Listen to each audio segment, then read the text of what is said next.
East India company का ग्रहण भारत के वैभव पर लग चुका था।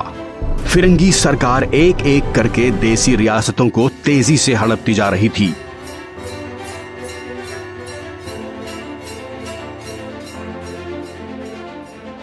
ऐसे में झांसी किले के राजमहल में एक नई चहल पहल थी। निसंतान राजा गंगाधर राव और उनकी 18 साल की रानी झांसी को उत्तराधिकारी देने के लिए बालक दामोदर राव को गोद ले रहे थे। ब्रिटिश सरकार के पॉलिटिकल एजेंट मेजर एलिस की मौजूदगी में झांसी के महाराज गंगाधर राव और रानी लक्ष्मीबाई आज से दामोदर राव को गोद ले रहे हैं और उत्तराधिकारी घोषित करते हैं।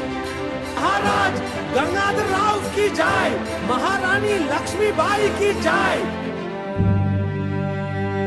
झांसी को दत्तक वारिस सौंपने के अगले ही दिन राजा गंगाधर राव स्वर्ग सिधार गए और महज 18 साल की उनकी रानी लक्ष्मीबाई अपने गोद लिए बेटे दामोदर राव के साथ अकेली रह गईं। अंग्रेज भूखे भेड़िए की तरह झांसी को निगल लेने के लिए घात लगाए हुए थे। ऐसे में पूरी झांसी अब उम्मीद भरी निगाहों से देख रही थी रानी लक्ष्मीबाई की ओर। मेजर एलिस, आपको जो कहना है दरबार के सामने कहिए। गवर्नर जनरल लॉर्ड डलहौजी ने कंपनी बहादुर की ओर से रानी को सलाम भेजा है। दामोदर राव स्वर्गीय राजा साहब और रानी साहिबा की अपनी औलाद नहीं है, इसलिए कंपनी बहादुर दामोदर राव को झांसी रियासत का वारिस नहीं मानती। ऐलान किया जाता है कि झांसी आज से ब्रिटिश हुकूमत का हिस्सा है। रानी को सलाह दी जाती है कि किले और राज सिंहासन को छोड़ दे। फिरंगी झांसी पर कब्जा कर रहे हैं, ये सुनकर पूरे दरबार में गहरा सन्नाटा छा गया। कुछ पलों की खामोशी के बाद पूरा दरबार रानी की धीर गंभीर और ओजपूर्ण आवाज से गूंज उठा। मेजर साहब, जाकर कंपनी बहादुर के जनरल को बता दीजिए, मैं अपनी झांसी नहीं दूंगी। लड़ेंगे, हम लड़ेंगे, अपनी झांसी नहीं देंगे। पूरी झांसी में उस दिन शाम को अंधेरा छा गया। लोगों ने अंग्रेजों की मनमानी के विरोध में आज चिराग न जलाने का फैसला लिया था। महारानी, पूरी झांसी आपके साथ है। हम आपके आदेश पर मर मिटेंगे।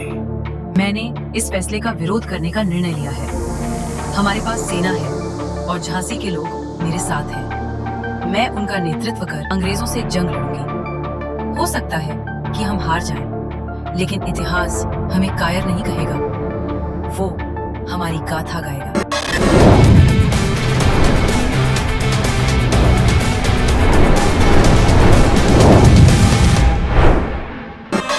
चमक उठी सन 57 में वो तलवार पुरानी थी। बुंदेले हर बोलो के मुंह हमने सुनी कहानी थी। खूब लड़ी मर्दानी वो तो झांसी वाली रानी थी। झांसी की महारानी लक्ष्मीबाई ने दुनिया को भारत की नारी शक्ति का लोहा ऐसे मुश्किल वक्त में मनवाया था जब एक के बाद एक भूभाग को हड़प करते जा रहे अंग्रेज देश की आत्मा को ही निगलने की फिराक में थे। उनकी ये दहाड़ कि मैं अपनी झांसी नहीं दूंगी सारे देश में गूंज उठी और बच्चा बच्चा अंग्रेजों का विरोध करने के लिए गुस्से से भर उठा। अंग्रेजों ने जब झांसी पर ईस्ट इंडिया कंपनी के कब्जे का फरमान सुनाया तो रानी लक्ष्मीबाई ने इसका विरोध करने का फैसला लिया और झांसी को एकजुट करने में खुद को झोंक दिया। 1854 को गवर्नर जनरल डलहौजी ने झांसी पर कब्जा कर कैप्टन अलेक्जेंडर स्कीन को झांसी का सुपरिटेंडेंट बना दिया। रानी ने किले का राजमहल छोड़ दिया और वो एक 3 मंजिला हवेली रानी महल में रहनी चली गई। लेकिन भीतर ही भीतर रानी अपनी तैयारियों में लगी रही। रानी लक्ष्मीबाई ने अपने विश्वास पात्रों को यह कहकर जोश से भर दिया था कि मैं अंग्रेजों से जंग लड़ूंगी। हो सकता है कि हम हार जाएं, लेकिन इतिहास हमें कायर नहीं कहेगा, वो हमारी गौरव गाथा गाएगा। और यह वक्त आया है 1857 में जब मेरठ में अंग्रेजों के खिलाफ स्वतंत्रता संग्राम की पहली चिंगारी भड़क उठी। थर्सडे थ्रिलर के इस विशेष एपिसोड में आज हम भारत की नारी शक्ति की प्रतीक महान स्वतंत्रता सेनानी रानी लक्ष्मीबाई को अर्पित कर रहे हैं एक भावभीनी श्रद्धांजलि। 1857 मेरठ में अंग्रेजों के खिलाफ विद्रोह शुरू हो गया, जो देखते ही देखते पूरे उत्तर भारत में फैल गया। भारत का प्रथम स्वतंत्रता संग्राम शुरू हो चुका था। 5 जून 1857 12th नेटिव इन्फेंट्री के विद्रोही भारतीय सिपाहियों ने झांसी के किले पर कब्जा कर लिया। इन सिपाहियों ने झांसी पर कब्जा जमाए बैठे ब्रिटिश अधिकारियों और अंग्रेजी फौज की टुकड़ी को चुन चुन कर मौत के घाट उतार दिया और रानी लक्ष्मीबाई को झांसी सौंपकर ये विद्रोही स्वातंत्र्य वीर दिल्ली कूच कर गए। रानी लक्ष्मीबाई ने अब झांसी की सुरक्षा पर ध्यान दिया। वो वापस झांसी के किले के राजमहल में चली गईं। रोज दरबार लगाती, समस्याएं सुनती और लोगों की मदद करती। झांसी में हथियारों, बंदूकों, गोलियों और बारूद का बड़े पैमाने पर उत्पादन फिर से शुरू हो गया। उन्होंने एक टकसाल की भी शुरुआत की और गरीबों को खाना और कपड़ा बांटा जाने लगा। रानी लक्ष्मीबाई अब सैनिकों जैसे कपड़े पहनने लगी। उनके कमरबंद से चांदी की 2 पिस्टल और रत्नों से जड़ी तलवार लटकने लगी। वो अपने बालों का बड़ा जूड़ा बनाने लगी और वो एक देवी के अवतार जैसी दिखाई देने लगी। रानी लक्ष्मीबाई ने अब अंग्रेजों के खिलाफ निर्णायक जंग लड़ने का मन बना लिया था। किले में अनाज, आटा, घी, चीनी और रसद का भंडार जमा किया जाने लगा। पूरी झांसी अब रानी की हुंकार से गूंज रही थी, मैं अपनी झांसी नहीं दूंगी। 16 जनवरी 1858 ईस्ट इंडिया कंपनी की फिरंगी सेना का जनरल ह्यूज रोज मऊ छावनी से झांसी के लिए रवाना हुआ। रास्ते में रायगढ़, सागर, बानपुर, चंदेरी आदि स्थानों से होता हुआ वो मार्च में झांसी के पास जा पहुंचा। उधर झांसी की रानी लक्ष्मीबाई अंग्रेजों की चाल पहले ही भांप चुकी थीं और उन्होंने युद्ध की तैयारी के साथ किले की मोर्चाबंदी पहले ही शुरू कर दी थी। रानी लक्ष्मीबाई और उनके सैनिकों का हौसला बुलंद था। वो न केवल घोड़े पर सवार होकर अपने योद्धाओं का नेतृत्व कर रही थीं, बल्कि किलेबंदी के हर काम की निगरानी भी कर रही थीं। उनके साथ पुरुष ही नहीं बल्कि बड़ी संख्या में सैन्य प्रशिक्षण ले चुकी हथियारबंद महिलाएं भी थीं। फिरंगियों की फौज अब झांसी के किले के सामने आ पहुंची। 24 मार्च 1858 रानी के आदेश पर तोपखाने के प्रमुख गुलाम गौस खान ने झांसी की प्रसिद्ध तोप घनगरज और अन्य तोपों से अंग्रेजों पर 2 दिन तक लगातार भयंकर गोलीबारी कर दुश्मन सेना को भारी नुकसान पहुंचाया। 30 मार्च 1858 अंग्रेजों की गोलीबारी से किले की सुरक्षा दीवार का एक हिस्सा ढह गया, लेकिन रानी के नेतृत्व में रातों रात 11 राजमिस्त्रियों ने कंबल ओढ़कर किले की दीवार को ठीक कर दिया। सवेरा होते ही झांसी की तोपें फिर गरजने लगी। अंग्रेजों ने भी पूरी ताकत से अपना आक्रमण शुरू कर दिया। घोड़े पर सवार रानी लक्ष्मीबाई सभी मोर्चे पर खुद जाकर सैनिकों का हौसला बढ़ा रही थी।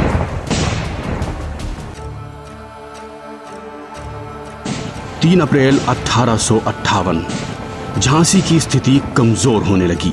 अंग्रेजों की विशाल सेना और गोला बारूद के आगे क्रांतिकारी सेना का टिक पाना मुश्किल हो गया था। ऐसे में रानी लक्ष्मीबाई अपने घोड़े की लगाम मुंह में दबाकर दोनों हाथों से तलवार चलाते हुए दुश्मन सेना पर रणचंडी बनकर टूट पड़ी। अपनी रानी का रौद्र स्वरूप देखकर झांसी की सेना नए उत्साह से भर उठी। भयंकर युद्ध छिड़ गया। ऐसी निर्णायक घड़ी में जब रानी लक्ष्मीबाई के नेतृत्व में झांसी की जीत तय थी, किसी विश्वासघाती ने झांसी के अभेद्य किले का दक्षिणी दरवाजा खोल दिया और हारने की कगार पर जा पहुंची फिरंगी सेना अब धड़धड़ाते हुए नगर में घुस गई। किले की दीवार से रानी ने नगरवासियों पर फिरंगी सेना के अत्याचार देखे। ये देखते ही उनका खून खौल उठा और वो तुरंत 1000 सिपाहियों को लेकर फिरंगी सेना पर टूट पड़ी।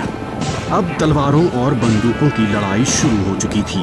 रानी ने दोनों हाथों से तलवार चलाते हुए इतनी बहादुरी से युद्ध किया कि कंपनी की फिरंगी सेना को पीछे हटना पड़ा। रानी के कई वीर सरदार और बहादुर तोपची गुलाम गौस खान इस युद्ध में मारे गए। विश्वासघातियों के कुचक्र के कारण रानी लक्ष्मीबाई का किले में अब और ठहरना सुरक्षित नहीं था। इसलिए उसी रात रानी लक्ष्मीबाई ने झांसी छोड़ने का फैसला कर लिया। उनकी 2 सहेलियां सुंदर और मुंदर के साथ 10-15 घुड़सवार योद्धा भी उनके साथ जाने को तैयार हो गए।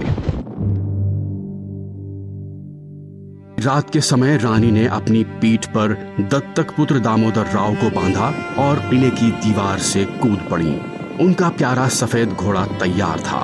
किला छोड़ने के बाद घोड़े पर सवार रानी कालपी की ओर बढ़ी। उधर लेफ्टिनेंट वॉकर को जैसे ही पता लगा, उसने रानी का पीछा करना शुरू कर दिया। जब लेफ्टिनेंट वॉकर और रानी का आमना सामना हुआ तो रानी ने अपनी तलवार के एक ही वार से उसे मार गिराया। सारा दिन और आधी रात तक लगातार दौड़ता हुआ रानी का घोड़ा कालपी पहुंचते पहुंचते थकान से चूर होकर गिरकर मर गया। रानी लक्ष्मीबाई गहरे दुख से भर उठी। कालपी में उस समय नाना साहब के भतीजे राव साहब और सेनापति तांत्या टोपे मौजूद थे। रानी ने उनके साथ बैठकर सारी स्थिति पर विचार किया। रानी के नेतृत्व में क्रांतिकारी सेना ने घमासान युद्ध किया। अंग्रेजों की सेना के हौसले कमजोर पड़ गए, लेकिन उन्होंने संगठित होकर फिर से हमला किया और इस बार क्रांतिकारी सेना को पीछे हटना पड़ा। 24 मई 1858 फिरंगी सेना कालपी में घुस आई, लेकिन रानी लक्ष्मीबाई अपने साथियों को लेकर कालपी से पहले ही निकल चुकी थीं। आखिर सर यूरोज अपनी सेना लेकर ग्वालियर पहुंच गया।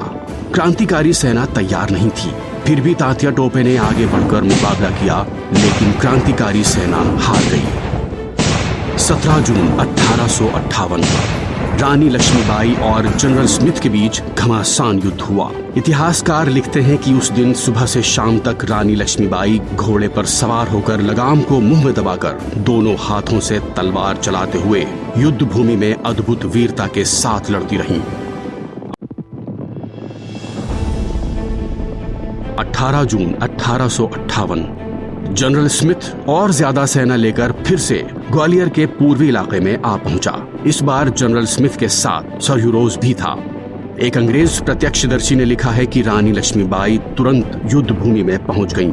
उन्होंने बार बार तूफानी गति से अंग्रेजी सेना पर हमला किया, लेकिन उनके सैनिकों की संख्या लगातार कम होती जा रही थी। आखिर में रानी लक्ष्मीबाई चारों ओर से घिर गईं, फिर भी दोनों हाथों से तलवार चलाते हुए अंग्रेजों का मुकाबला करती रहीं। उस समय उनके साथ केवल उनकी 2 सहेलियां और कुछ सवार ही शेष थे। रानी तलवार से अपना रास्ता साफ करती हुई आगे बढ़ी। अंग्रेज अभी भी उनका पीछा कर रहे थे। उनकी गति इतनी तेज थी कि अंग्रेजों के लिए उन्हें पकड़ पाना मुश्किल हो रहा था।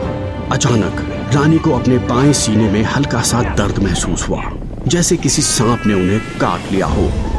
एक अंग्रेज सैनिक ने, जिसे वो देख नहीं पाई थी, उनके सीने में संगीन भोंकती थी। वो तेजी से मुड़ी और अपने ऊपर हमला करने वाले पर पूरी ताकत से तलवार लेकर टूट पड़ी और उसे मौत के घाट उतार दिया। लेकिन अचानक आगे बढ़ती रानी लक्ष्मीबाई के सामने एक नाला आ गया। रानी का घोड़ा नया था। उन्होंने बहुत कोशिश की कि घोड़ा नाला पार कर जाए, लेकिन घोड़ा अड़ गया। तभी पीछा करते हुए अंग्रेज सैनिक वहां पहुंच गए।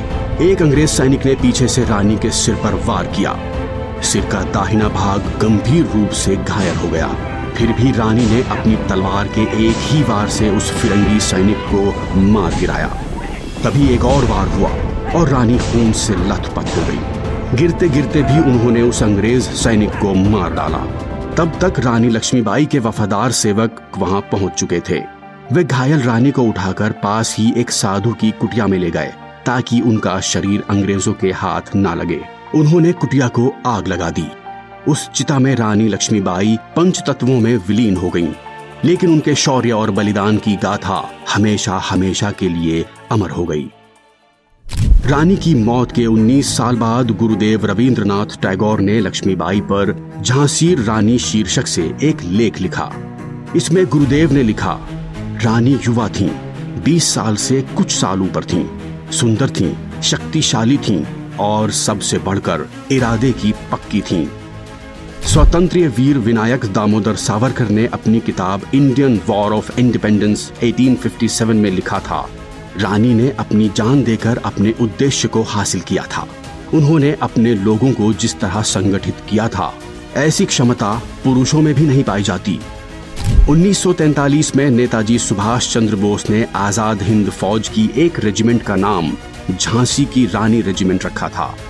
नेताजी रानी लक्ष्मीबाई को भारतीय वीरता और नेतृत्व का सबसे बड़ा प्रतीक मानते थे और उनकी तुलना फ्रांस की जॉन ऑफ आर्क से करते थे। झांसी की महारानी लक्ष्मीबाई ने अपने प्राणों की आहुति देकर पूरे राष्ट्र में स्वतंत्रता के उस महायज्ञ की अग्नि को प्रज्वलित कर दिया, जिसकी पूर्णाहुति 15 अगस्त 1947 को हुई। 18 जून 1858 को रानी लक्ष्मीबाई अकेले होने के कारण अपनी झांसी नहीं बचा पाई, लेकिन देश को बचाने का मार्ग दिखा गई। निडरता का वो पाठ पढ़ा गई। स्वतंत्रता सेनानियों की पीढ़ियों को अमृतों की राह दिखा गई। पीठ पर 5 साल के बेटे को बांध अपने घोड़े की लगाम मुंह में दबाए दोनों हाथों से प्रलयंकारी तलवार चलाती रानी लक्ष्मीबाई की ओजस्वी छवि को कृतज्ञ राष्ट्र ने हमेशा हमेशा के लिए अपनी स्मृति में संजो लिया है। तेरा स्मारक तू ही होगी, तू खुद अमिट निशानी थी। बुंदेले हर बोलो के मुंह हमने सुनी कहानी थी। खूब लड़ी मर्दानी वो तो झांसी वाली रानी थी।